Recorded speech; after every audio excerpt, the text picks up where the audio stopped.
very good afternoon, ladies and gentlemen, and a very warm welcome to the CXO Roundtable, organized by Quality Kiosk on neobanking and API-led financial ecosystem. I am Divya Gajaria, and on behalf of Quality Kiosk, I would like to thank the Honorable CXO panel and our participants for gracing this event. We have about 200 participants logged in and about 600 plus participants who have registered with us. Would like to start this event by giving a brief introduction to 8 guests of honors. We have Mr. Venkat Krishnan, CTO, Ujjivan Bank. We have Mr. Amol Pai, CTO, State Bank of India. We have Mr. Jagdish Narayanan, CIO, Reliance Jio Payments Bank. Mr. Ashish Ahuja, COO, Fino Payments Bank.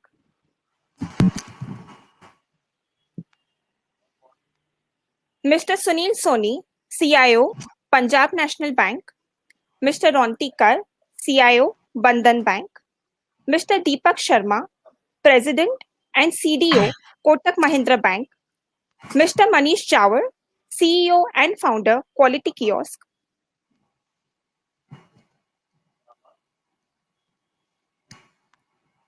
Mr. Amit Basin, EVP, Quality Kiosk, who is also the moderator of today's event for us. Once again, I would like to thank all of you for joining us and a very warm welcome to each one of you. Now, to get started with the show, I would like to hand over to our moderator, Mr. Amit Basin. Amit, over to you. Thank you, Divya, and thanks for all the panelists for joining in on time promptly, and also, giving us this opportunity to interact with you. I'm very excited, from a Quality Kiosk perspective, to put up this topic for the panelists to participate in. More importantly, the vote of confidence has come from the participants themselves, with over 500 people registering and already 200 people logged in, and a very healthy participation, north of 80 people putting in their queries in writing. So I'm really excited for the entire panel. But I'd like to start with setting up the context for the entire discussion. Good morning, gentlemen. You are aware of the opportunity and the discussion topic that we have set up. But more importantly, I think we want to keep it interactive and have the dialogue also with the audience with whatever limitations we can. And with that, I'd like to start with, what is the premise behind the opportunity is kind of understood, but I think the definitions are still a bit murky, right? Because these things are in the formative stage. So we will present some facts. We will have an opinion poll live with the audience also, right? So that we keep their opinion also as a valued feedback. And then we'll present, the opinion back to the panelists and then carry on with the session. So the premise is set wherein you are looking at a large participation and a very omnipresent digital era that is there in banking that is getting played out. And in fact, the panelists that we have right now are very, telling of the same, from the largest private banks to the largest public sector banks, the largest small finance bank, and even the payments banks are participating on the panel. So I'm very excited about the things being heard today. So definitions being murky, as I said, let's start with the safest bet. We have the Reserve Bank of India, right, which has some definition around neo-banking, which has been put up. But to keep things simple, I guess one of the things that are put out by proponents is that it's an exclusively digital banking opportunity. So we're very keen to hear on what is that exclusive digital banking era that we probably will enter in with the panelists' own organizations as a perspective and the larger industry. So with that, I'd like to start, with Deepak. Deepak, the idea behind neobanking is not new, right? It's been informative for the last decade or so with the fintechs and the propagation of digital applications. But I just wanted to understand from your perspective as a CXO, how do you perceive it, and what are the kind of tangible use cases that you see getting played out? And I know 8.1 was a great success that was accredited by Kotak, but I'd like to understand also what is the consumer benefit that was translated from that. Yeah. So great question. Yeah, I think this is a topic that gets discussed so often in different countries in different contexts. And now, I think last few years in India we have had several discussions. But before we deep dive, I think the question we need to answer is, what problem is neobank solving? And I think in different markets, if you look around the world, there have been 3 different models through which neobanks started. Some of them they did become success. If you look at LATAM is where I think some of the banks did well, largely because of the credit and borrowing piece.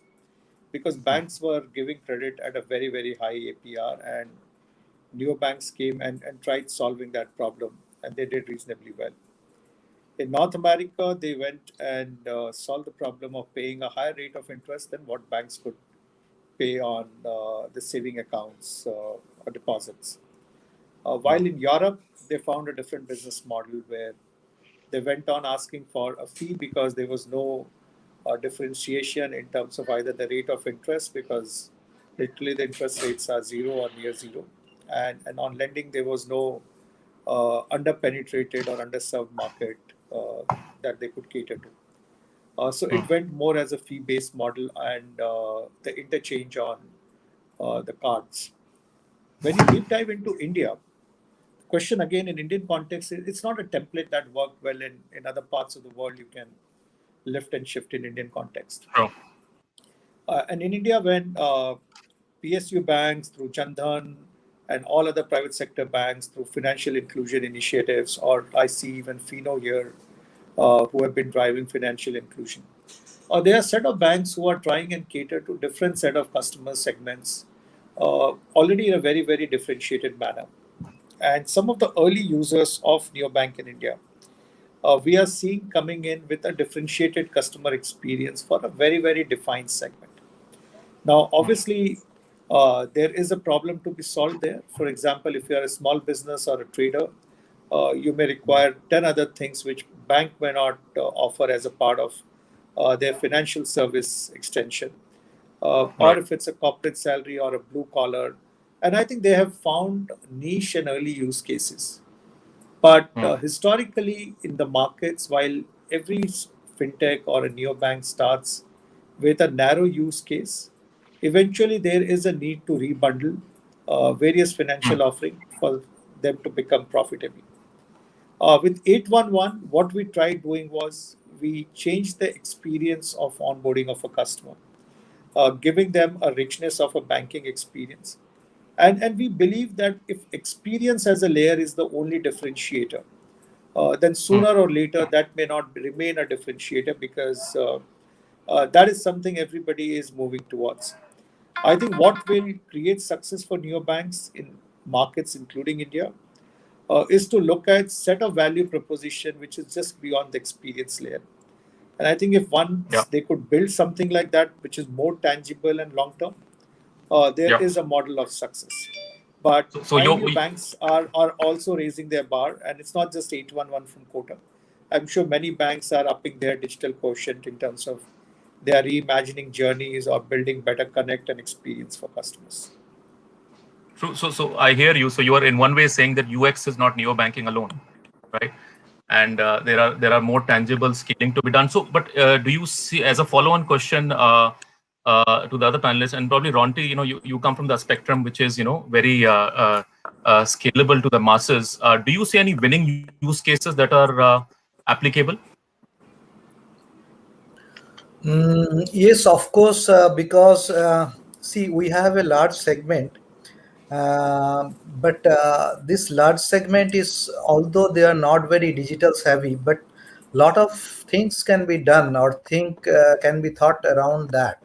Because see, we can have some fintech partnered with our bank, and if they offer certain services where bank is not able to provide, it will definitely give us a lot of opportunity. I can give an example. For example, we work in very rural areas, and if we see that some fintech company is providing fertilizers to the farmers, and they are having an account with the bank, and they are doing it digitally. I mean, instead of just giving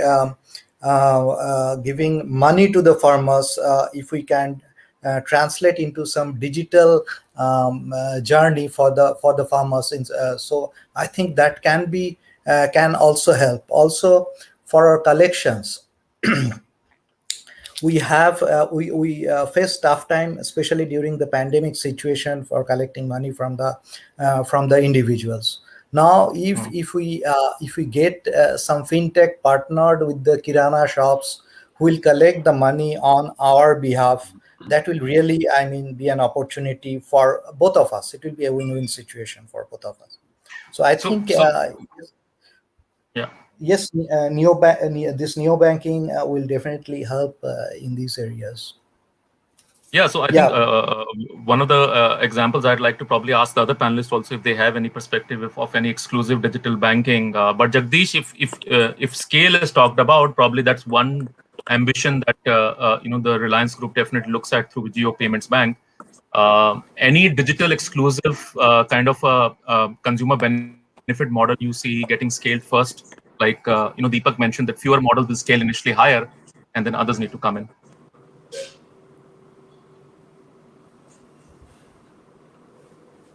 Jagdish, am I audible? The question was to you.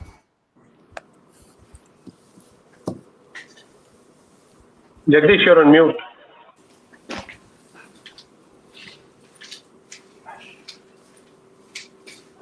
Other panelists can please come in the time while Jagdish gets online. If anyone else, Mr. Soni, you would like to say anything on that? That any model that you see right now predominantly leading the wave of exclusive digital banking? Yes, Amit. Good morning, everyone. Now, what actually happens here is, while you rightly said that the customer experience is one of the very big thing, which is riding high in the minds of everybody who's providing the service. You essentially will have to look at, how successful would the kind of offerings would be. Alone, the experience may not help. So while Ronti said, they have a different business model, or Deepak said that they had a different use case. Similarly, every bank today, whether it is an old or a new, would have a specific segment to look into. So keeping in view the statement that I've made, looking at the kind of segment that we have, not essentially that everybody is tech savvy. Not everybody essentially is a millennial. Not everybody is, kind of tilted towards use of technology today. So you will have to see that what is the segment that you are catering to or trying to capture, and you will have to make a specific solution capable of looking into the specific requirements. That is why this the neo segment or the fintechs are today in proposition. Keeping in view the kind of size, the volumes, and the kind of plethora of controls and administrative structures that we have, there is a need to have a specific model, there is a need to have a specific segment, or there is a need to have a specific offering for the segments. While I say this, go. No, I just wanted to lean on one thing. So moving ahead, just because I think I'll come back to you. This is a very relevant point that you've touched, and I specifically want to hear your, Punjab National Bank case, because it's a large, public sector bank, and there's a lot of, clients that you talk about who need to be catered to, and I hear there is a lot of modeling still to be done. One thing that probably played out in the media, I guess, a lot is about the business modeling around dollars, right? So there is a dollar opportunity now being attached to exclusive digital banks. Just for clarity, this is not to do with any supplementary digital transformation done by traditional banks, but this is pure upside that people foresee. And there is, of course, a Gartner report on this, which shows the adoption happening in various geographies like Deepak was discussing. And India, and I think lending to your point, correctly, the models are right now not at scale. So the number of dots you see on the screen is the extent to which they have been scaled. 5 dots is, great. So you can, I think, definitely see the service, adoption is where the gambit is. That's where the large volumes will come in, and that I think still has time, probably, as per the research. Moving on, Amol, there is an entire premise around digital banking which has been there. And of course, neo-banking is something which is trying to set a separate benchmark. Having said that, one thing is common. Everyone is trying to create their digital twin, right? And the premise is that large financial institutions, while they do this, and a lot of exposure on the front-end UX is the first thing that you are winning on. And YONO has been a great, back-end and front-end collaboration for SBI. What do you think still are the inherent, fail points, right? This are the siloed operations or the hierarchical structure, and how do you overall improve the responsiveness? Because while the scaling of a neobank vis-a-vis a traditional bank is not comparable, people's aspirations are, right? They do expect that. So what do you think would be the strategy from your perspective? See, I'll agree to what the panelists said earlier, that every bank is now offering a digital solution, and it is a targeted solution. I mean, you begin with the customer segment in the mind and what problem you're trying to solve. Okay, and given the proliferation of all the services coming onto the digital platform, slowly and steadily the bank starts to expand the footprint of the services that are being offered to the customer. So you start with a certain segment and certain services, and then slowly and steadily you start expanding the customer segment and the services being offered.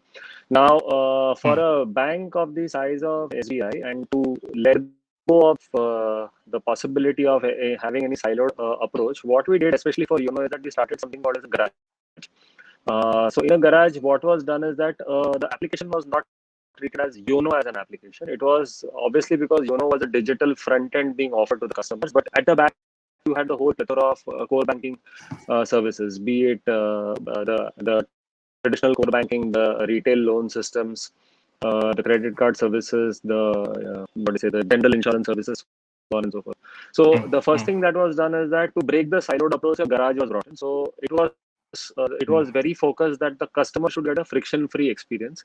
So whosoever, whatever teams are required from a streamlining perspective were put together into a single room, and then they discussed what is the solution to be put in place, and what is the technology stack behind present at this point in time, and how to make it as seamless as possible. Okay. So this brought in a change because the solution is now focused to the customer and not the way the technology stack or the solutions have been working now. Yeah. So this was one. This brought in a big change in the way the entire product designing was done. Now, the second part of the story here is that the bank was already invested in certain technologies for. They did investments over the past 5-7 years, correct?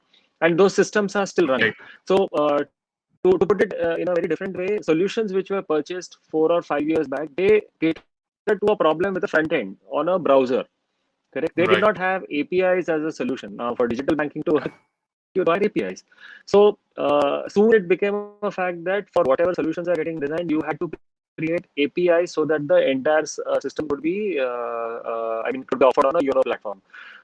Now, as part of the garage, it was slowly and steadily realized that whenever you go in for any changes into your existing traditional systems which are there in the bank, please see to it that you also create APIs so that going ahead, you will be able to expose this to the YONO platform.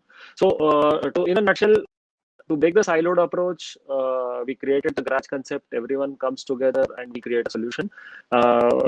We took a two-step approach wherein first we started creating APIs so that the journey could be launched. But at the same time, we kept in our mind that going ahead, any changes which happen into the traditional core systems, we start creating more APIs so that the solutions are more seamless going ahead.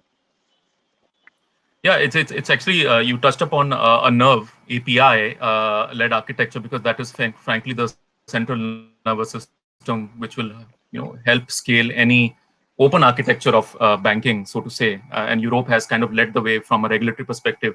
One question as a follow-on I had with Jagdish. Jagdish, am I audible to you now? Yes, you are. Am I audible? Yeah, great. So one follow-on question I had is to Amol's point that the API-led robustness is going to be fundamental. Is one approach is you build your API stack, right? There is a talk about an India stack, right, for neo banking to be propagated. Do you see any common forum for the API stack development being developed between the ecosystem, or do you still see banks maturing their own open APIs or public APIs? And or anything from your experience? Sure. Sorry about the earlier glitch. So yes, basically, the whole concept of digital banking is kind of multifold, right? In the sense, it is one side, it is a self-service, which is like trying to give everything to the customer on his own, at his own convenience at his own device and that kind of thing. And it's also about enabling everyone everywhere. Now, for example, a merchant or a trader is also a customer. He is also a trader. He receives money from his customers and he pays to his suppliers. And how can we make all the legs of these transactions digitized? And that's where this entire API stack, led very well by the India stack, comes into the picture, because there is a whole set of if say groupings, if I might use that word, of the India stack itself. There is one set of aspects related to the customer onboarding, be it the Aadhaar-based onboarding, eKYC, and now video KYC, and all of those kinds of concepts, which enable the customer, which kind of just takes away the geographical location limitation in getting the customer on board. The historical requirement of the bank and the customer needing to be face to face, right next to each other in handshaking distance, in order for the customer to come on board, is now completely taken out. That's one set of API, one part of the stack. Then the next part of the stack is the entire payments space, UPI, IMPS, etc., where the entire payments process has been democratized. Okay, so the simple concept of saying that the entity that holds your account, the bank, is just the keeper of the account and the money. The actual payment provider can be anyone else in the UPI model, a PSP, right? So it's completely dealing with the guy who holds the money. So you have to log into the same entity that holds the money in order to effect the payment from that account. So that's one set of APIs and one part of the stack. And then there is this other part of the stack, which is the very recent thing, which is for the account aggregator side of things, which is on the lending side, right? The digital lending process. So there are multiple aspects to the stack, and the way the government and regulators and RBI and all of the different bodies are coming together, NPCI and all of these bodies are coming together, they are themselves creating this sort of democratized, decentralized sort of a model where everyone can plug into the central infrastructure, take advantage of all of these open source model APIs for the different components, and build their use cases on top of that. So that's really the whole way the whole system is moving towards. And then we have the same thing on the payment side, on the e-commerce side, for online payments, for physical payments through POS. They're all getting homogenized and integrated into this whole construct, and that's how the whole structure is moving towards. And that's how I see it going forward as well. No, I think you articulated some key components, right, which are structured and well established, and I think that's a good thing to start with. Ashish, I'm going to come to you on a question around the fundamental platform strategy, but before that, just if I can quickly ask Venkat. Venkat, there is a untold advantage that people lend to agile organizations or agile banks like yours, which are still expanding. Is there any advantage because of your current scale to take an API-led banking to scale much more efficiently than, let's say, a larger bank which has established a larger footprint? Does it lend any advantages to the up-and-coming, the scaling organizations? So, there are a couple of aspects which we talk about. The traditional model of, when we talked about inorganic growth was generally previously, there were buyouts of company. But now the whole inorganic growth story is by means of integrations with partners, integration with fintech companies, which can be of a greater use for us. And then, the fundamental remains the same, when it comes down to, banking per se, that, at every time we do not leave out principles of banking, that is cost to income ratio, operational efficiency, product per customer, or profitability per customer, or, operation, when you talk about, and then you talk about customer experience index. So, these are the major elements we look at, when we look at any kind of growth on this path. And then we actually get into the next segment of saying that, can we roll it to the rural masses? So when we talk about rural masses, then we talk about, the earlier panelists have told the integration of supply chain. So, for us, it is like at a very, very grassroots level, we talk about the farmers, to the mandis, to the artisans, and linking up them, by means of supporting them on their financial journey, and Right. how quickly can we go about it. So that actually gives us a and being a bank which is a new probably who has got presence which is nearby. We've just got the license 4 years back. The greatest benefit we get is out of we don't have a problem of legacy. So the legacy systems are, we are able to scale up the digital operations much more faster than the traditional banks, and it leads to a much more efficient way of managing the bank. No, I hear you. I think two things are very clear. Inorganic is always going to be part of the structural strategy. And I think another thing that probably doesn't get stated, but probably API-led ecosystem is very democratic, right? It's API for the people, by the people kind of, propagation, which is very good because it allows more people to participate in the banking economy. So I promised we will have a live poll. So I'm just going to cue the Elite team. Please start the first live poll. We are keeping it very simple on the questions, right? So the first question is, do you think customers will trust neobank as much as a traditional financial institution, right? So it's a yes and a no, right? We've dropped the not sure option, I guess, but we'll wait on for 10 seconds, 15 seconds. You can answer in, and we'll hopefully get the poll results, which I can show live. Let me see if I can just play tab out and see the poll results. They're coming in. Is the poll live, Divya?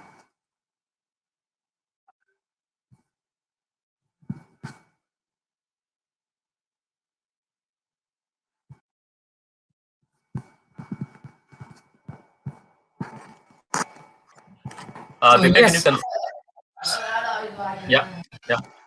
Okay, great. So hopefully we'll try to get in the results at the end of the session, and we'll try to announce it to the panelists. I think they'll be equally interested from the audience that is logged in. Moving on, one aspect that definitely echoes with the entire concept about neobanking is how do we establish the fundamental footprint on the platforms. But more importantly, if you see globally, and I think Deepak talked about the LATAM story and the BRIC countries, specifically with Brazil, where you have in South America, someone like a Nubank, right, establishing a benchmark, right? So they're globally the most valued neobanking startup at a valuation of 25 billion and has a customer base of 34 million and growing. And one of the things that will be a secondary topic in the future, I'm sure that will come up, is how these banks can probably scale even globally or transnationally, as we say, right? Because once you have a very strong pillar of a platform, it should not be that different for an audience in other countries, but that's yet to be seen. My question is, to Ashish, and Ashish, congratulations. Fino just had a smart upgrade on your license. So good to see that. I think very relevant and timely. Thank you so much. Thank you so much. Payment bank license remains the same, but yeah, we're a scheduled bank now. Thank you so much. Exactly. So I'm sure you'll be able to deliver a more host of services now and enable better experience for the customers. The idea behind such startups is scale and good valuations. But one of the benchmarks that we have seen has been the cost of operations, right? So they're acquiring customers cheap, sometimes at nil fees. So the question to you is, is it sustainable? Do you see any merit, of course, initially, or do you think they will probably taper down as things become more realistic to them? So I'd really like to hear from your perspective, because you're running a payments bank at scale, right, for some time now. And what do you think the overall, scenario will be moving towards in the future? Amit, thanks for that, and good afternoon to everybody on the panel. I think when neobank started off, they started off, as everybody said, as a twin to the regular brick and mortar branches. Question is, you need to decide as to how to serve your core customer segment. If you are like, we believe that we are taking the digital portion of, is helping us take the branches or take banking physically closer to our population, because we serve somebody who's broadly earning income between 1 lakh to about 7-8 lakh rupees a year kind of an income. Considering that fact, now, if you are bringing in solutions where you believe that it is going to be a no-cost solution, I don't think it is a long-term sustainable kind of a model. My belief is that customers understand that there are no free lunches. Customers believe that if the service is worth it, they are willing to pay a price for it. Even in the segment that we serve, there can be a differentiation on pricing. And we as a bank run both sides of the model. We have our own setup where we've got over 3 to 4 lakh merchant points. Plus, we have a whole API banking platform where a huge number of partners plug into, but need to pay a price to utilize that thing. So I think there is merit in the fact to build for scale and to charge for the services that you're doing. Without that, I don't think the model is really sustainable unless you are doing it as a service or to your own set of customers, and it is from a stickiness perspective, or you're trying to just protect your own customer base from moving out to somebody else who's giving a better experience. Because at the end of the day, you need to realize that neobanks on a standalone basis, in India at least, require a financial institution at the back end, whether it is a lending arm, which is going to be regulated, or it is a bank which is regulated. And the bank or that institution has the cost of regulation, audit, risk is falling onto that institution. So somewhere it would need to pass on. Otherwise, you're just passing on, the benefit of everything, but not getting anything at the back end for the institution. Back to you, Amit. Yeah. So, it's very interesting topic. So I think there are peers and then there are peers, right? So you have, of course, the fresh startups which are establishing a different cost model because they can. And then we have peers like yours, which have set up a neo-banking kind of an architecture early on with digital API framework. And then you have a cost advantage, probably you perceive compared to your traditional peers. But I still, want to talk about the larger plan, and Deepak, probably coming to you because you did something which is like a startup play in my book, which is scale with 811, account opening. And my own experience working with SoftBank, one of the things we were told about was sell the addiction first, right? Get the customers addicted, and then we figure out, the playbook later on. So do you see any still relevance, or do you still agree with what Ashish was talking about? No, I think there are different models, but I think what we are all driven now by is a new business model and a differentiated customer experience. I think largely that's the playbook. Okay, and that playbook today is followed by incumbents like banks here or insurgents who are getting into these space. And I think like what SBI's YONO example that we heard, or I think every bank is trying to figure out. For us, the model is pretty clear that there are revenue pools which are prone to disruption. And before somebody else comes and disrupts it, I think we should be prepared to look at a business model which, if not in short term, over a period of time, can be equally profitable.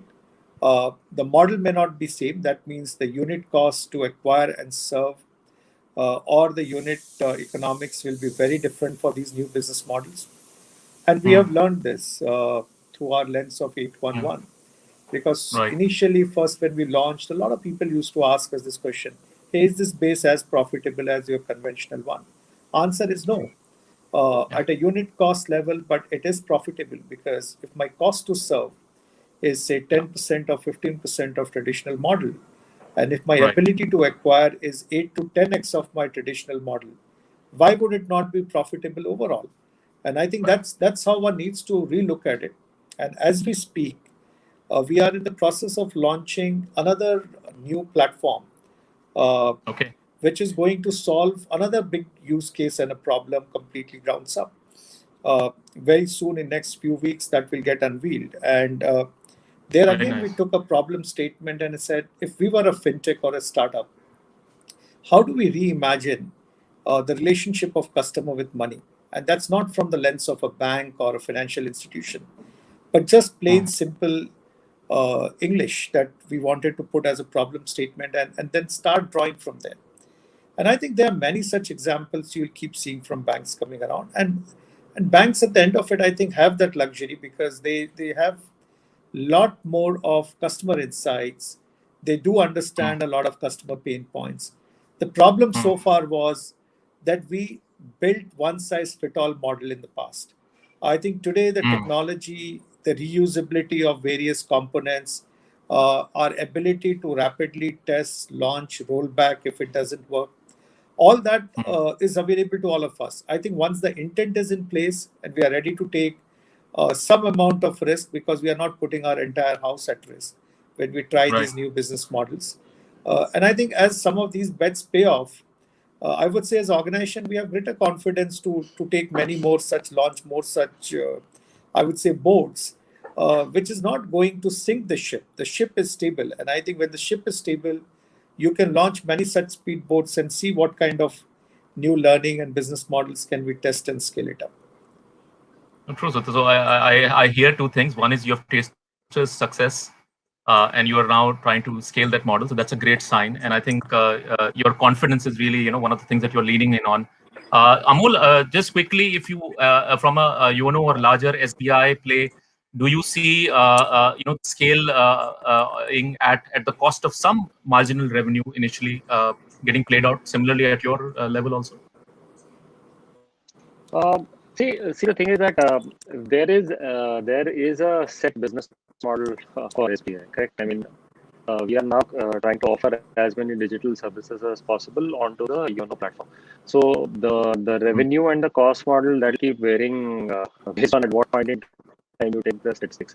From a long-term perspective, yes, we do want our digital footprint to be increased to such an extent that customers try to use our digital model as much as possible, and they come to our branches only when they require, when there is an absolute requirement. We do want people to use our digital platform progressively, and I would say close to 93% of all our transactions which happen in the branches are right now enabled on our digital platforms. So there is a clear line of sight in terms of enabling our customers to not come to the branch and come only if required.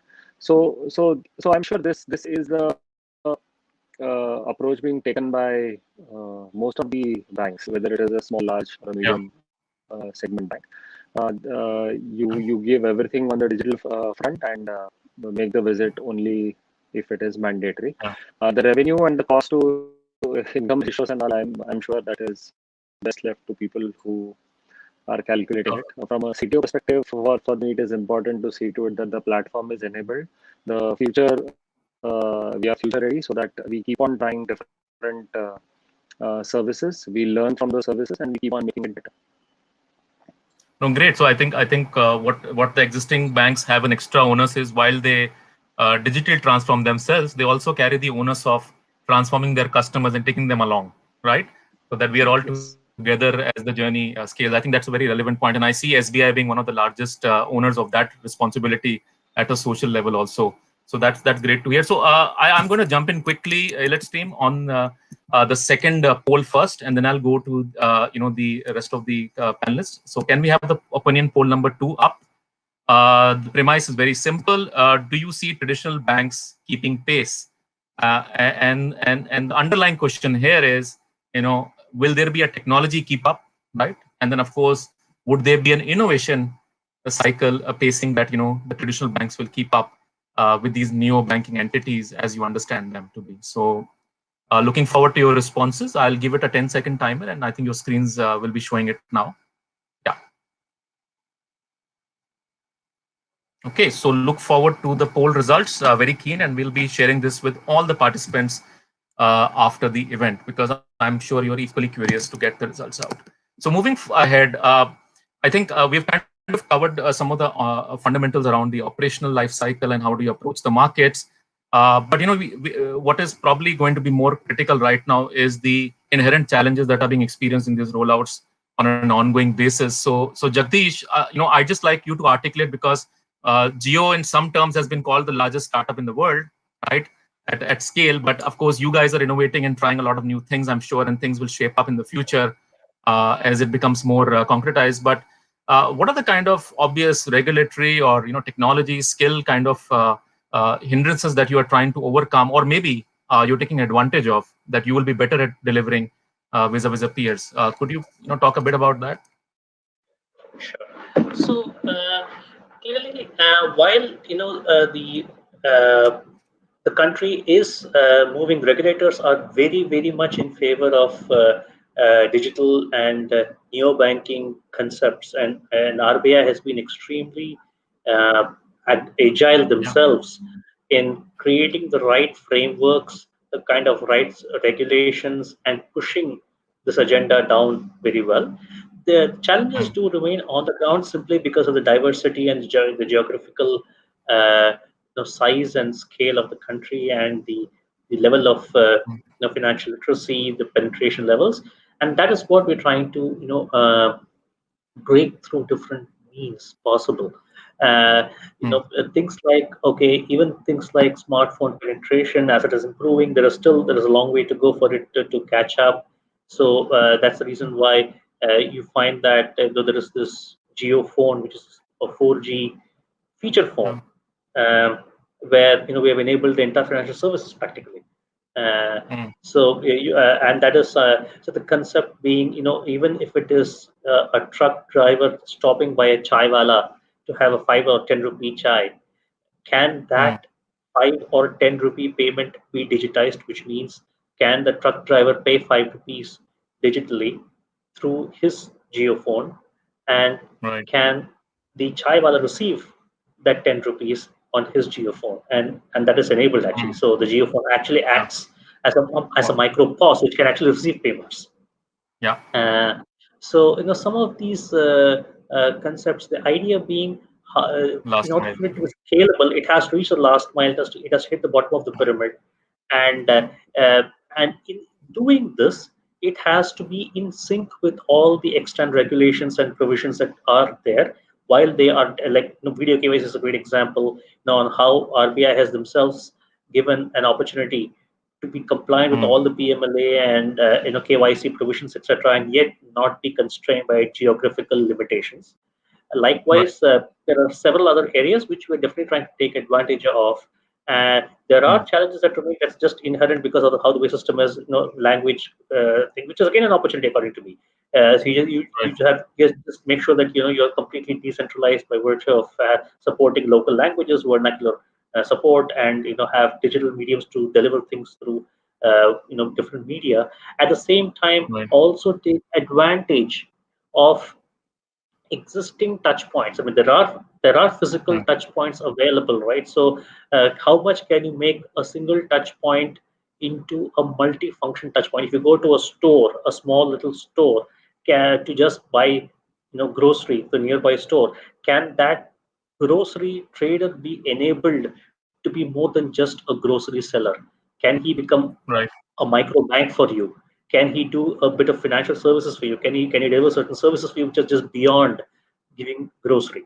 So that is the kind of concept that we're looking at and seeing how we can enable it on all the sides, so that it is like you don't have to go to a bank. A bank is there all around you. I mean, the financial services are there wherever the customer is. That's the whole concept that we're looking at. No, I think that's a very relevant perspective. In fact, that is being leveraged out, that you just don't create a greenfield footprint for digital. You also innovate with the existing footprints, which may not be banking related or even digital related, right? Because they are your touch points. And we see some successful startups. One particular that I'll not name here in the forum, but I work with the founder. They've got about 40,000 crores of turnover with a Kiryana app, right, for the store owners, right? So that is something which is very valid. So Manish, I'd like to understand from your perspective as Quality Kiosk, you are one of the enablers for a CXO around these outcomes, and what strategies do you see being adopted to ensure that from a quality engineering perspective, right? How do you ensure digital quality engineering with such high velocity and scale being played out? What are your perspective from that side? Yeah, thanks, Amit. I was wondering whether you have forgotten me. So yeah, so from a quality engineering perspective, what we are observing are three kinds of challenges that we see in an API-led ecosystem. I mean, API-led banking or neo-banking.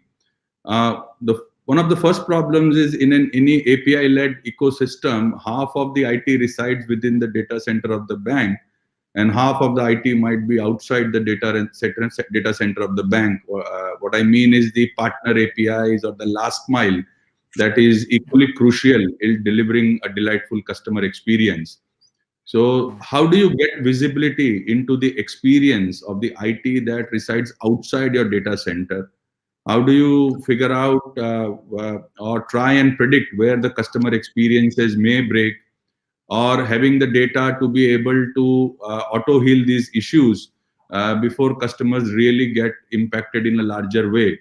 So this is where we are seeing a lot of play of AI ML being used to bring strong observability capabilities being built in the platforms to understand not only the internal IT ecosystem, but the external IT ecosystem that plays together to create a seamless experience. The second area where we have typically seen challenges in API-led ecosystems is of scale or volume. When you have to handle a big billion day, for example, are you able to deliver a high quality experience on those days? While there is a lot of importance attached to the fact that we should perform well on a big billion day, but in our experience, I mean, the focus on building performance and scalability from day one in the DevOps lifecycle still needs to be strengthened a lot. There is a lot of but less action in thinking about it from day one. And the third area where we have seen challenges relates to the velocity. Like, I mean, API-led ecosystem or neo-banking is all about innovation, right? And innovation means continuous change. Continuous change means maybe 3-digit releases in a month, maybe in near future. So how do you manage quality of experience while managing the speed? So fundamentally, the challenges we have seen are around these visibility, volume, and velocity, where customers are trying to invest and ensure that they are able to provide a seamless experience in an API-led banking. Yeah, I think it's a very relevant thing that we have seen many examples of, wherein the customer experience journey has expanded. You just don't manage the bank operations. You manage the bank operating in, let's say, an Amazon, right? Because that's equally your journey and you're going to be blamed, whereas the platform is third party, but you need to create observability. I think that's a very key relevant point, that in an ecosystem that expands, how do you create that kind of a larger area of control as possible? So we're at, 9:45. I think we are on time. So I'd like to actually move on to the next question, and then actually we have another opinion poll, and then really excited about the Q&A from the audience, where I'd like all the panelists to participate as convenient. But this question is, Mr. Soni, I really wanted to understand from your perspective. I think one of the things that I've heard is inorganic, ambitions would be there, and you need to do it. But is it going to be so easy, or is it going to be that you will embrace the technology and develop your own digital transformation hub, or will you actually collaborate with the disruptors? Right, that's one of the things, but probably is on the cards. Ashish, there are two ways to look at this particular element. One is, what is the investment that you have already made, and how effectively that existing investment is being used. Two, what is your customer segment that you're trying to cater to? Whether all of them are digitally enabled, are capable. Or third thing is that what is the speed of change that you would like to get into? So these three things, when you marry, you try to arrive at a solution whether you need to make or you need to buy. And when I say buy, it would mean hire or collaborate. That is how you can treat that buy statement too. So essentially, in case if you're looking at the change in the the methodology of the waterfall model to the DevOps now, you are also trying to look into what is the existing investment or what is the existing application that is presently being run, and whether or applications which are being run and whether they are even today relevant or not. So looking into that, essentially you would find that say about 50, 60, 70% of your applications are still relevant and are forming the basis of your existence. However, looking at the change or speed at which there is an adoption to of the newer methods of banking. So whether it is to be digitized or whether it is to be API'd, or whether it is to be created an envelope or to encapsulate whatever is the existing model. So that determines which way do you need to go. So looking into our kind of experience, what we have found out is that about 70%, 60-70% of the applications are still relevant and are capable. However, looking into our population, which is enabled, because we cater to the entire the masses across the geography, whether it is rural, semi-urban, urban, or metro. So primarily looking at the segments which are interior most, we have a model of reaching out to them, and reaching out is primarily on account of the API banking, which is on the palm tops, laptops, and which reaches to the last mile and provides them with the kind of applications for which they used to come to the branches earlier. Second is digitization to an extent where the onboarding of the customer also is today facilitated, enabled, and is kind of API'd, where the last mile is reached and they are onboarded. Third thing is looking into the kind of user experience now in the urban setup. While you're looking at the millennials, or while you're looking at the present segment of people who are young enough, capable enough, and are eager enough to adopt the newer technology, for them we have a different methodology of enabling, extending the banking services to them. So that's the current gamut in which you can essentially look the bank at. So essentially, you're saying the merit of the existing architecture and what is the use case probably decides how do you take these decisions. But Ashish, I just wanted to have you chip in. You were a disruptor, right? When Fino was set up, right, in itself. Do you see a merit, let's say, if there is a neo-banking license which gets played out, or for a traditional bank to set up a greenfield operation separately to take advantage of scaling faster with that kind of a regulatory license, or do you still see them adopting and doing it on a case-to-case basis? So my sense is one, again, needs to define it in terms of your own customer segment. You will need to understand that the fact is, if neobanks and banks need to collaborate, which is a disruptor, or you want to disrupt it yourself, is a decision point which rests with the organization at a particular given point in time. And I would give Fino's example in that sense to say that today we are targeting a core segment which earns between, let's say, 1 lakh to about 8 lakhs. Tomorrow, if I believe that my products need to reach out to a larger segment, I would say it is a win-win situation to collaborate with a neobank to make my products reach out to a much larger segment where I'm not, which is not my core today. The other way to look at it is that if this organization tomorrow would give a service quality which you're not providing and moves on with the APIs to another bank, that customer base shifts out or has an aspiration to become a bank on its own, then you have a threat in front of you. So you got to perceive it in the way you're looking at your organization's growth. So if your core target segment, you believe you have the bandwidth, you have a pan-India presence, maybe a good idea to do it yourself, disrupt it on your own, bring in the experiences for the user. And at the end of the day, you're giving a user experience. If you can give it on your own, in your control, because the customer journey at the end of the day, which is in your control, is better off. But if you believe that customer, you can't reach out to you, but you can collaborate and reach out to you, I think it would be a better bet to do it in that sense.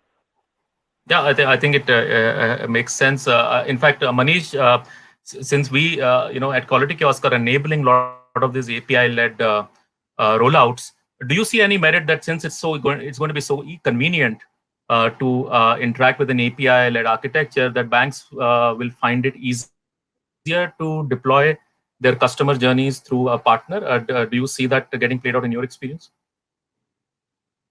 Yeah, I think, the hybrid banking is the way, I guess. So it may happen that some neobanks may scale and become larger banks. Some neobanks may be able to deliver some innovative solutions, and they may actually become software companies also, and who are integrated with various banks, and like fintech, they may be like a fintech, and add value to the bank and to their business together.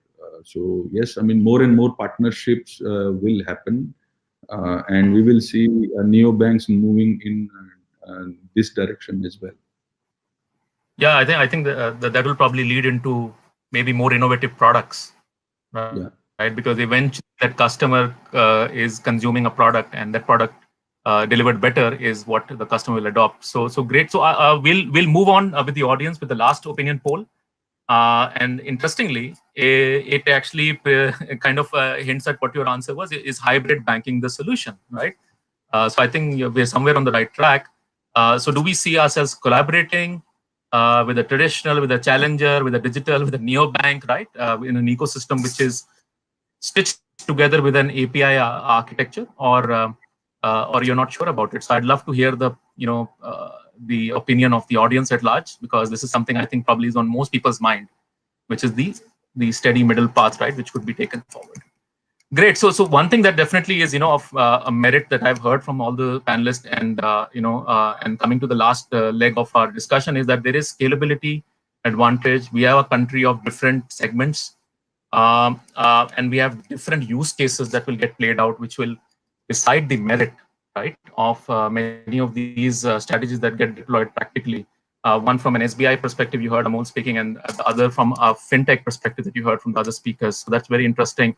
But one larger umbrella of discussion that always comes up, and we didn't choose it, and I'm very happy the panelists don't talk about unbanked India, right? We always talk about that. But if you see, I wanted to present this to the audience also, the global fintech adoption rate by a recent report by Invest India was about 64%. The data of merit is that India sits at 87% global fintech adoption rate, which is great, healthy sign, a vote from the customers properly who are enabling themselves through digital platforms.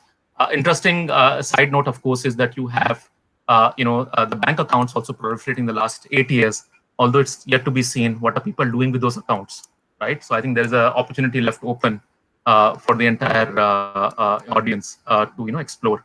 So I'd like to come to the kind of a last perspective, that if this fintech adoption is voted by the audience, how do you, and this is to all the panelists, so I'd like to start with Ronti specifically, because he represents Bandhan Bank, and I see a lot of social merit on the work that you started with your seeding.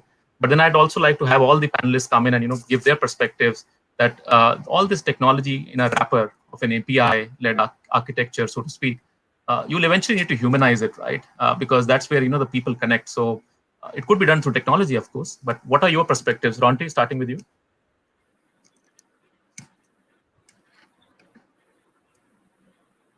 Ronti, am I audible to you? So Venkat, could we start with you, and we'll come back? Hello. Oh, sorry. Yeah, please. Sorry, can you hear me? Yeah, you're audible. Yeah, it's a difficult question, because we see in a family, people are busy with phones, they don't talk to each other. And in a small family, if we experience that, how can we humanize in such a big customer base? Anyway, now a few suggestions from my end. I can tell something because I've very closely seen the micro banking business in Bandhan has grown. And it's not really total out of human touch. Human touch was very much important there, and actually it was very much successful when employees had visited borrower's house, spoke to them, interacted with them. So it has, by word of mouth, the Bandhan word has spread magically, and people had got trust in it. Now, despite that, I would say digital, spreading or humanizing the entire thing digitally is also possible where actually we can, for that we have to build business strategies around the customers. We have to interact with the customers, get their feedback, and then see what will be the most beneficial for them, instead of just designing the product within four walls and by some few employees. That is very much important. Then you have to personalize, and you have to know each customer's needs individually and interact with them accordingly. Because, for example, say I may need some solution, I'm a busy man, I need some solution very quickly, and that may not be the same for my father, who is a retired man who has time, huh? So you have your approach to individual customers should be separate. Now many times I see that we get personalized messages on birthdays, marriage anniversary, and all these things, but at the same time, how many of we really receive condolence message when we lose some of our family members from this business, I mean these companies. If that can be done, I mean actually the people will feel that yes, whom I have partnered with, whom I am a customer of, they are really thinking of me, they're standing beside me. So these are the things, human touch, which we can reach, because data is available now, and how to properly utilize that data is very important. For example, suppose I have visited some place, or purchased a laptop. Now there's no point getting advertising to the same customers with another laptop, or the same resource of the same places, right? So we should come up with some more options for the customers, different options for the customers, which he will be interested in. So these things are very important, how you use the data of the customers to reach them out. Then you have your company, and it's very important that your company should also invest on CSR, social work, and all these models. Because sometimes what if say, suppose I receive a message that with your help we could reach this flood devastated area and reach out to the people from some bank or some company who is helping them out. That will really touch my heart. So these are the things that companies should think of while reaching out to the customers. And on top of that, there are modern technologies, AI, machine learning, which can make the experience more interactive and humanize the experience better way. So I think those are the things that. No, I think very relevant, and coming from you, I can appreciate it, because the entire movement that Bandhan Bank went through, right? It came from that human grassroots level. But I think there is one school of thought which says that we can create a AI model of a human, right? So let's so Deepak, what are your thoughts on that? Sorry, can you just repeat that again? Thoughts on? No, again, on the humanize, what is your perspective in terms of what, either you use technology as an enabler to humanize, or do you go for a direct touch still? No, I think it will continue to be a bionic world. So in my mind, we will continue to see a much larger interplay between human and technology. And we are already seeing it, right? So it's not an either or scenario. I think the softer touch and aspects will continue to be rendered by human. But I think a lot of repetitive stuff is already started getting done by technology. So, and I think with better analytics, insights, the conversations are becoming far more intelligent. The context are available on the fly, and I think that's how we will see this getting more integrated going forward. So to the other panelist, Amol, do you see an Uber moment happening with banking, where you can actually get yourself self-served without any human interaction? That is the objective. So if we try to enable services to become as self-serve as possible. So, but however, that doesn't mean that the self-serve option, once given to the person, that same service is not available in a physical format. The human aspect will continue. Either it could be a branch, a contact center, or a business correspondent, because it is not like a one-size-fits-all. So Yeah. There is going to be a Uberization of services. People who are comfortable with it and who can adopt it will definitely jump over. The numbers will keep on increasing as more and more people warm up to the service. But at the same time, the physical thing will continue. That is my take. Great. Venkat, any perspective you'd like to add to this? See, in our kind of business, it is it is very apparent that we need to be, and then since we are into the tier 4, tier 5 cities, there are two aspects which play very, very important role. One is the financial literacy part of it. And when you talk about financial literacy, we talk about educating the downtrodden in terms of how are the options to create wealth for them. So that is one part of it. The second important part of it, which we have to take care of, is obviously during the death of a person.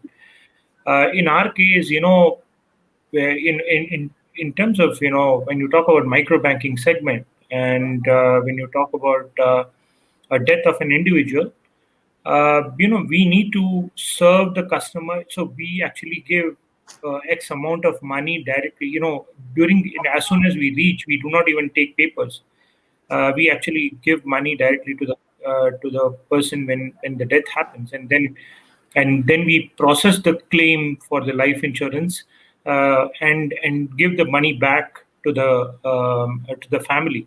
So that's a very important aspect when you talk about humanization or humanity part of it, and which actually also gives the larger community that we are not only doing business in terms of profitability, but also touching the person when it is required.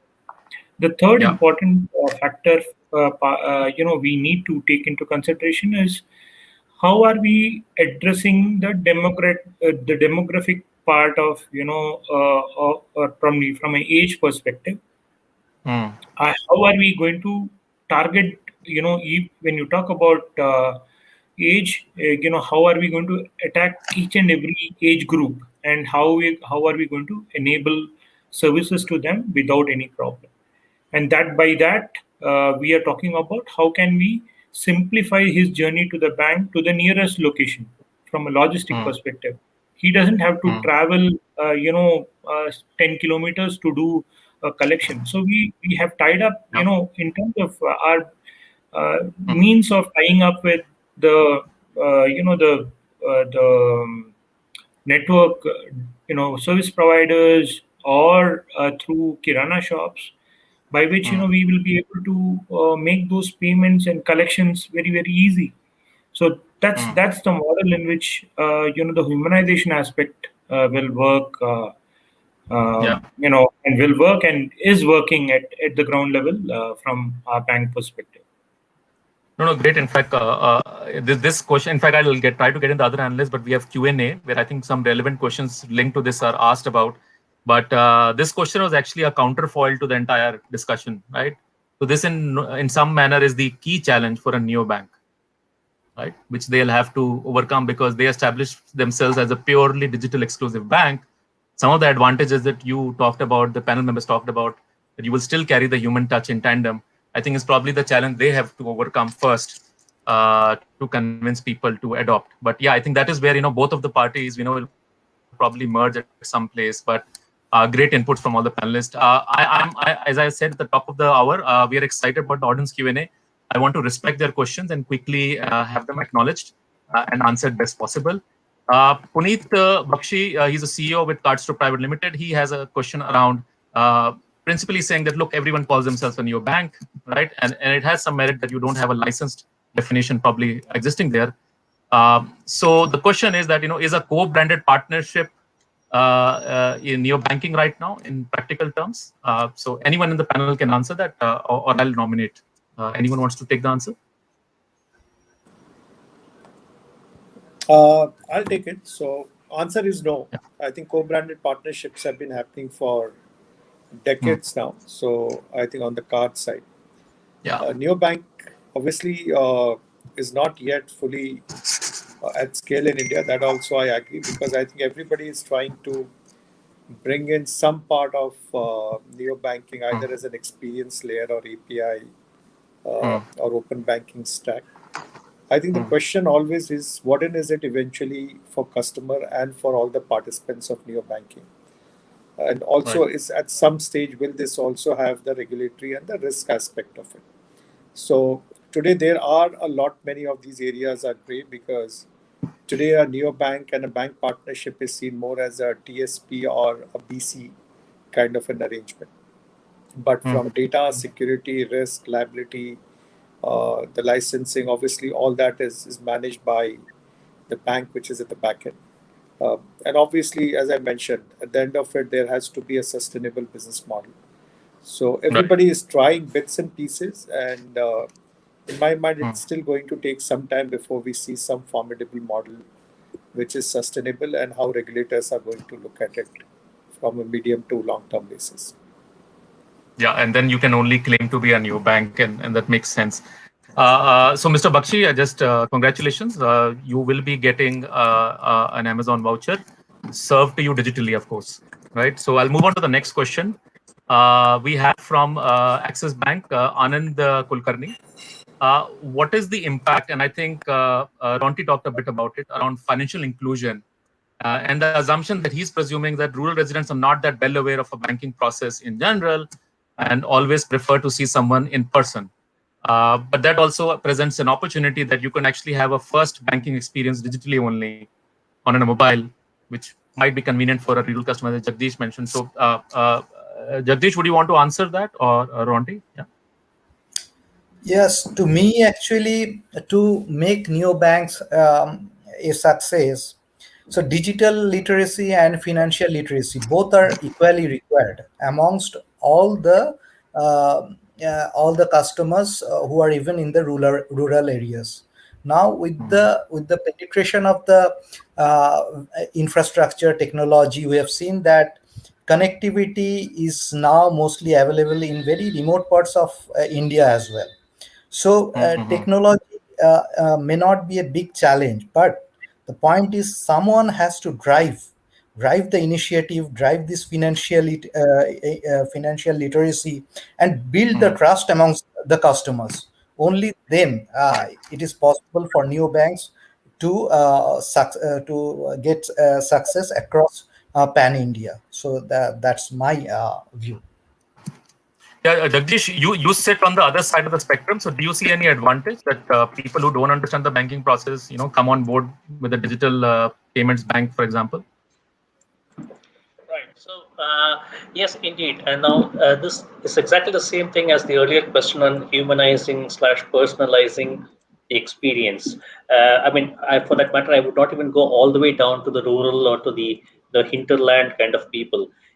Amongst the most educated and the most knowledgeable people in the metros, etc. I mean, in my own family for that matter, if I go around telling people RTGS, IMPS, NEFT, what's the chance? How many people are going to understand it other than people who are in the banking space? It just goes to the family members, and they'll just wonder what are all these four-letter words.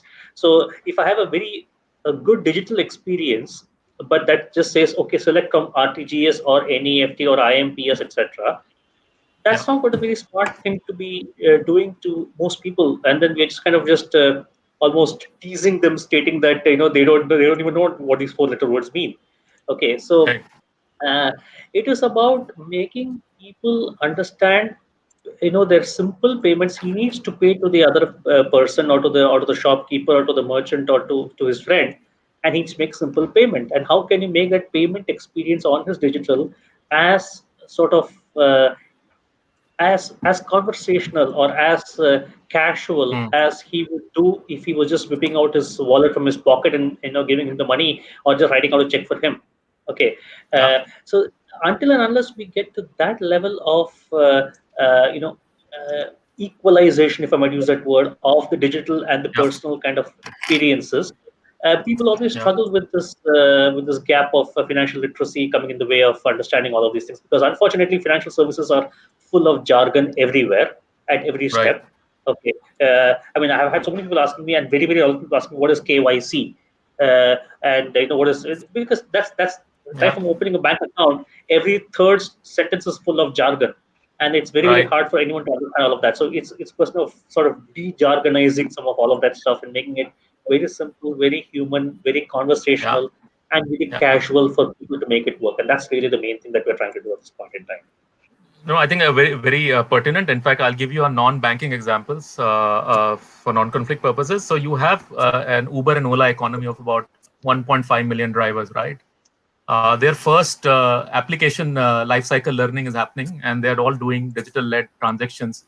And these drivers are also roped in to do KYC, right? In Ola's case, you sit in the car and the driver will acknowledge you. So I think they're doing it in a very smart manner without even the person realizing he's doing a banking transaction. So I think that there is merit with examples available. Moving on quickly, next question from Usha. Just there is another question that we received from Yogesh, Mr. Yogesh Sawant, who's the EVP with Yes Bank. But the question was around Britta Motors versus traditional and the neobanks. I think that's kind of been answered. That's why I'm skipping that. But you have been selected. So Usha's question is, majority of the population are still inclined towards traditional banking process, and due to cybersecurity issues, she was alluding, I think that's the way she's articulated probably. How would the neo-banking firms, I think, answer that trust deficit if there is there? But more importantly, since you're more exposed now towards the digital-only architecture, is there any merit on the argument around security issues getting played out? Deepak, you can probably answer that, or Mr. Soni, anyone can come. Yeah. No, I think I did mention that, right? So in my previous comment that security and privacy both are an issue. And that's why everybody is taking measured steps. It's not that one is averse to it. But like, for example, as you start opening up APIs in terms of checking the volume velocity, limit management, or authentication, moment you touch any transaction and payment systems, obviously, there are kind of risks that is there. Suppose if there is a password compromise on the neo backend, and if you just allow the session to stay on for a longer period, or managing if there is a brute force attack. So I think there are kind of risk which is there. And today you would have read probably RBI came back even and clarified now that all the e-com players, including the large ones who have a much higher level of security, they cannot keep the card on file. And I think as all of us have been so used to of it, be it on Netflix or Amazon or anywhere to have our cards there, right. There is a regulatory now view clearly that there is a risk and they want to protect consumer in the event of compromise. Now, I mean, one has to really be very, very mindful of what kind of security, what kind of data privacy, what kind of controls are built at your bank end. Because at the end of it, they being the BC of the bank and TSP, the liability lies with the bank. So I think one has to be extremely careful managing all these risk and privacy concerns. And on an ongoing basis, it's not just to get started with it. And that's why you will see limited use cases getting comfort, and it won't be like one can freely use a banking license and build a front-end experience layer and just go in the market. That's not how, in my mind, things are going to happen here. I think it's a gradual process of building up this confidence. I would like to know. No, I'd like to supplement what Deepak said. He's handled one set of activities which is majorly pointed towards the banks or the solution providing companies. However, the other element which is also very relevant today is from the perspective that the users will have to be acquainted. That is, the literacy has to happen on the security front or the cyber security awareness, and they are also required to understand that whatever they are trying to do is definitely fraught with risks and to be equally shared by them as far as the knowledge and utilization is concerned. I'll just give you a small off-banking example. It is like driving. So while you're driving on the road, are you trying to say that you are kind of very secure everywhere, despite the fact that you are trying to follow the rules or traffic rules? It's the same kind of a scenario here, that we're trying to use technology we are also trying to use the technology coupled with the cybersecurity. And now we are also trying to say that somebody who's using it also have to be equally responsible besides the bank to use it. Right. Yeah. I think we're very valid. In fact, taking the car example further, that's why you have that two-factor layer where you have a speed governor, right? In many cars being implemented digitally. And I think a lot of the larger population in India doesn't realize that two-factor authentication doesn't exist in the globe.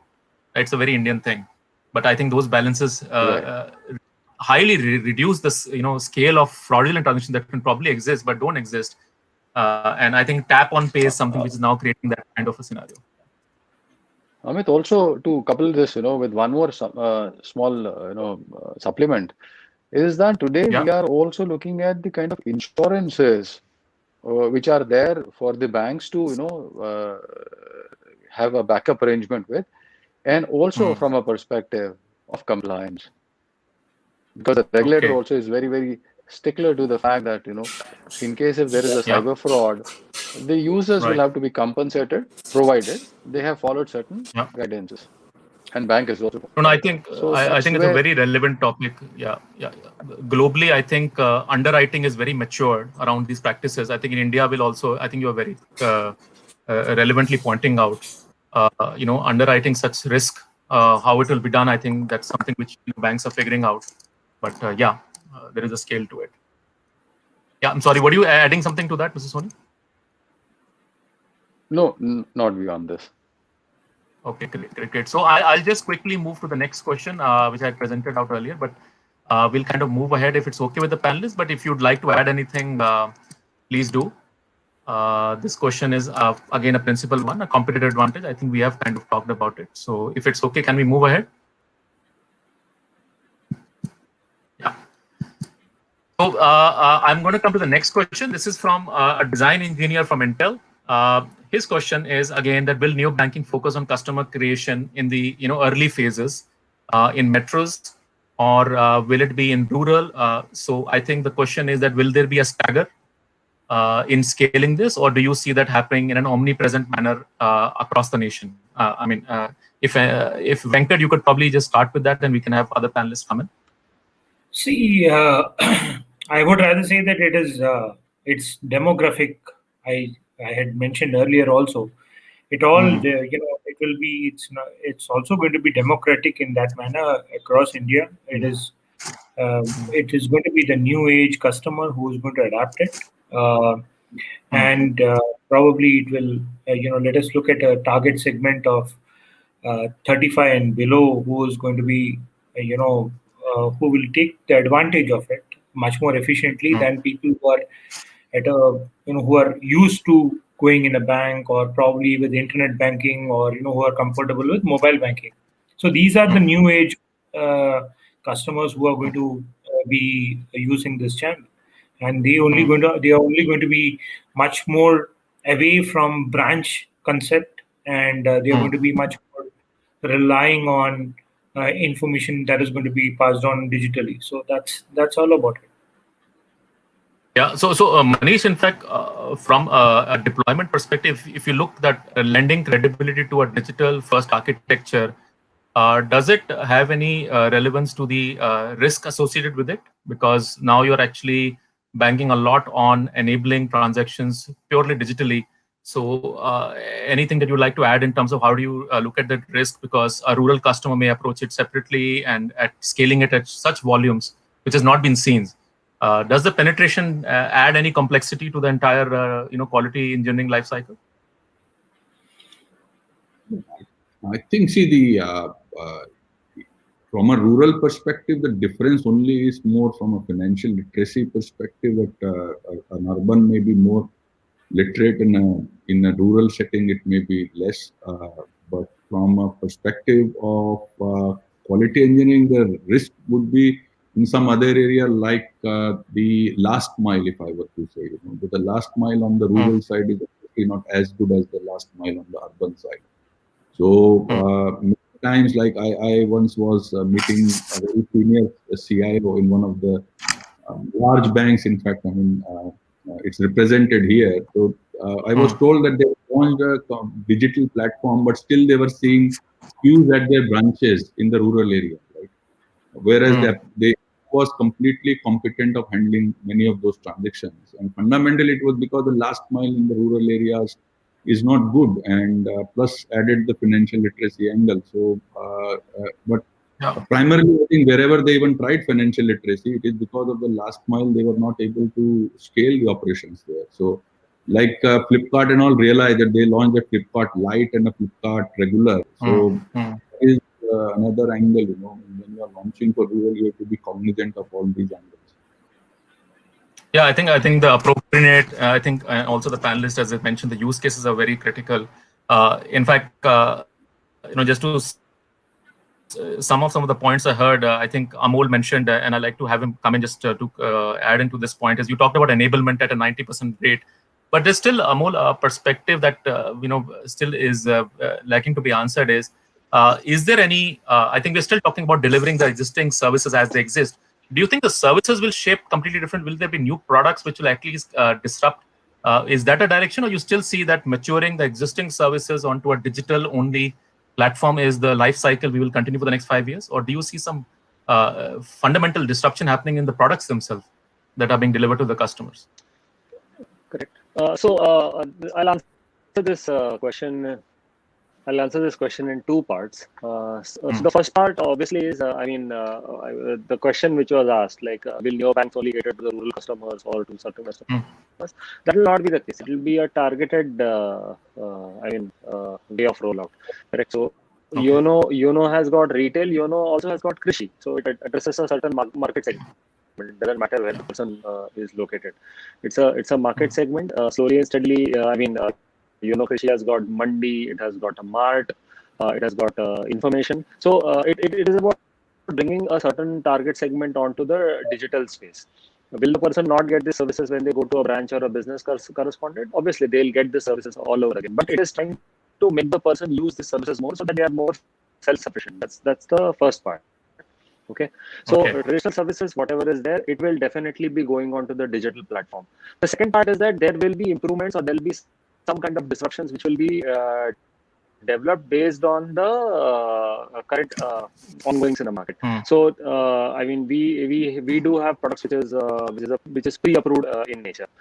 So there is an alternate scoring mechanism which takes place given the size of data which is available with the State Bank of India. Obviously, the churning and the understanding of customer segments is much higher. So new products are getting developed. They are being offered with because the risk analysis is done better beforehand, and obviously the person gets to know that you are eligible for certain facilities or benefits or loans, and that product is also then offered in a seamless way. So you try to give it in like 2 to 3 clicks based on whatever information is available about the person in the bank itself. Correct. So so it'll be a twofold thing. One is you try to bring people more and more, so they get to experience the same service what they get in the physical location. They get to experience it on the digital platform. So the stickiness towards the digital platform increases. At the same time, you try to offer them new services. So there is a wow factor. There is a urge to keep on using the digital platform more. So this, I believe, is the way ahead. Yeah, I think you'll have to balance the customer stickiness and, of course, existing handholding of the life cycle. I think all the CXOs are kind of voicing that.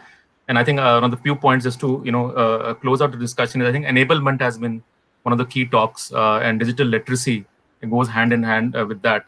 And I think the human touch is not going to be lost, but I think that is one of your key strategic competence. If you look at the existing banks who are participating, and the neo banks are going to try to emulate that digitally.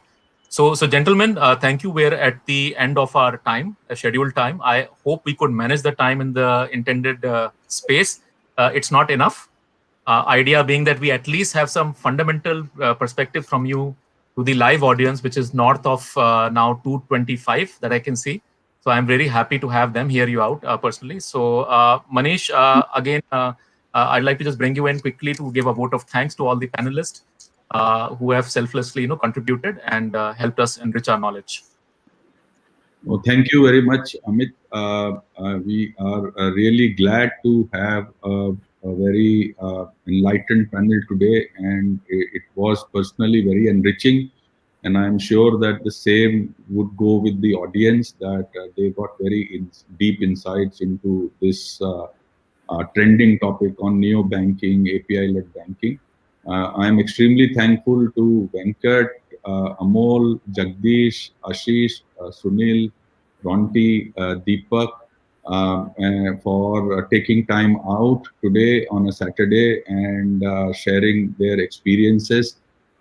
We will see that whether neo-banking will really remain digital only, or whether neo-banking in future will adopt maybe a lean branch banking model, or they will open branches like we have ATMs today and share those branches amongst them to create a physical digital presence. So the jury is still out. I mean, we will see how it happens. Finally, I would like to thank all the audience who participated today and gave us so many interesting questions.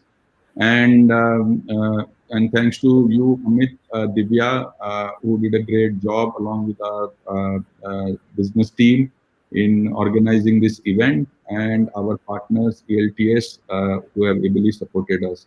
Thank you very much, ladies and gentlemen. We really look forward to such interactions in future with you, and appreciate your time. Thank you. Yeah, right. Thank you so much, Manish. So you are definitely for me neo panelist, right? After hearing you, so we have a digital persona of a token here, but we will try to pass on the physical entity also. But this is what the pandemic, lends or forces us to do. But I'm very happy to hear you all, and thank you all for joining in on a Saturday. Please stay safe and take care of your families, and we hope to hear you again soon. Thank you so much. Signing out.